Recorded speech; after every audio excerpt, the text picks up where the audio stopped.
I've been keeping a secret for a few months now, but now it's starting to finally get real. For the fall 2026 semester, I'm going to be studying abroad. Here's some background information about why I decided to do this. I've been studying Spanish since 8th grade, which has been about, I believe, 6 years now. I started learning the language due to my Dominican heritage, and I wanted to be able to communicate to my Spanish speaking side of the family.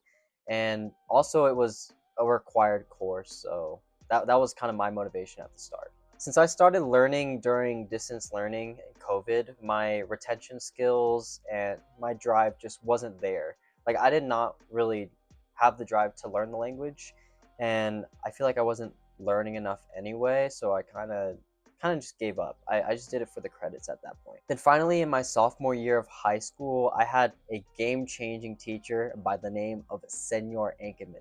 Shout out to him.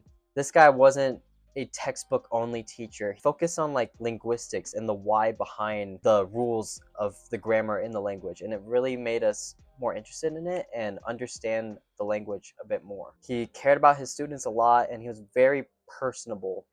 He'd always ask us how our day was going around the room, which not every teacher does that, and it meant a lot to the students. He was also very passionate about the Spanish language. He wasn't Hispanic, but he was just very passionate about the culture, the linguistics part of it, and just helping students achieve their goals of learning a language.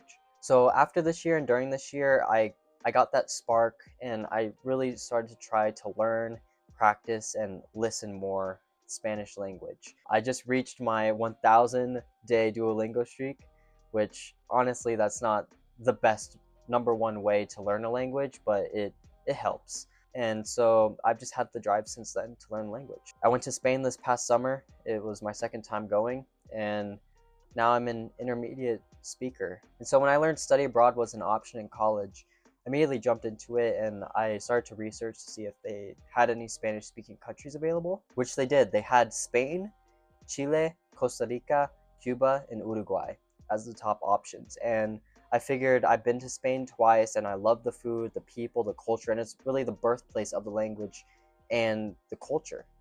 And so I started to research those programs, and I was very interested in them.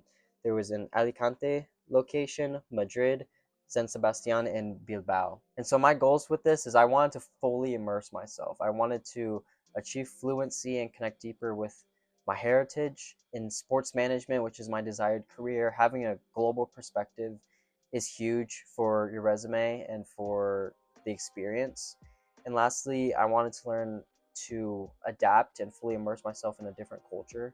I learned in a workshop last semester that being a global citizen is very important, and just traveling is a great way to learn soft skills such as adaptability and having to critically think that you wouldn't learn in the classroom. So those are my goals with the study abroad thing. So here is the location I picked. I picked Bilbao. It had the least amount of English speakers at around 20%, and it had a separate identity of the Spanish culture with the Basque culture, which I thought was cool because when I'm there, I could learn about the Basque culture and a little bit of the Spanish culture. And lastly, it wasn't too big of a city.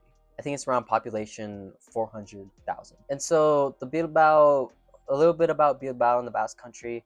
It's not just Spain, it's a region. So the Basque Country has its own language and traditions. They have Euskara, or Basco in Spanish is what the language is called over there. And they have a lot of pride in this language, a lot of pride in their culture. It's completely distinct from Spain's history, and it has its own level of independence and its completely own government. Geography, it's up in the north of Spain, so it's green, it's coastal, there's beaches nearby, and it's close to the French border. It's located in the western Pyrenees Mountains. And for food, they're known for seafood and pinchos, which are like the similar to tapas, as well as cider, which they call sidra. So these are kind of like the logistics about this opportunity. I did it through this program at my school called USAC, the University Study Abroad Consultorium, and I know they have it across the country. Kind of just depends what college you go to, but basically prior to my application, I kind of went to drop-in hours. I looked at the website. I kind of researched for myself and leaned on to the advisors that were there. And then once I decided, I started my preliminary application, just like my name, background information, very basic stuff.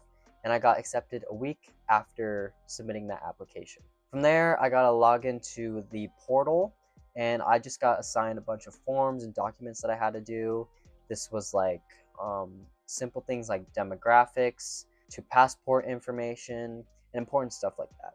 Right now, I'm working on getting my visa because in Spain you need a visa, and thankfully there's a group submission visa submission option, so I don't have to fly out of state to get the visa. I submit all the documents and anything necessary to USAC, and they do it on my behalf. Now here's a cost breakdown, which is the moment you've all been waiting for. Is probably the most important part in studying abroad. As a finance student, the return on investment is very important to me, so here's what it's looking like for this next fall. This current semester, my first semester of college, I paid around $12,000 for the semester out of pocket for the University of Nevada.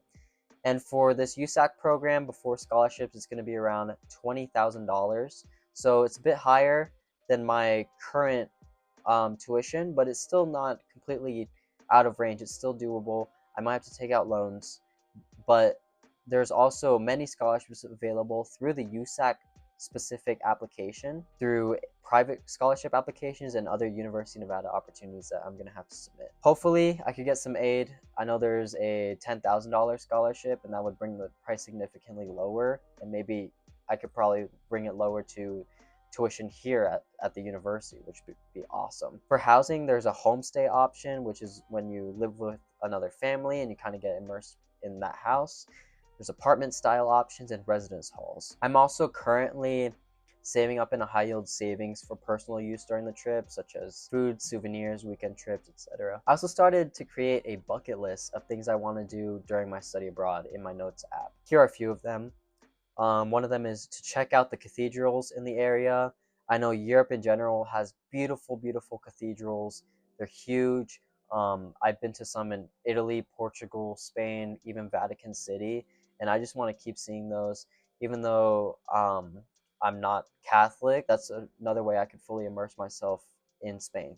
I want to eat pinchos, which, as I said before, are like their version of tapas. They have like skewers, a lot of seafood involved with it, like little things, little cheaper like snacks. And I also want to go to the mercados, the markets. I know in Spain they have indoor and outdoor markets where you can find fruit, fresh cut meat, and stuff that's ready to eat. I also want to check out the beach. I believe there's beaches in Bilbao. There's also good ones that are maybe like an hour drive away. This is probably more closer to the top of my bucket list. I want to go to a soccer match.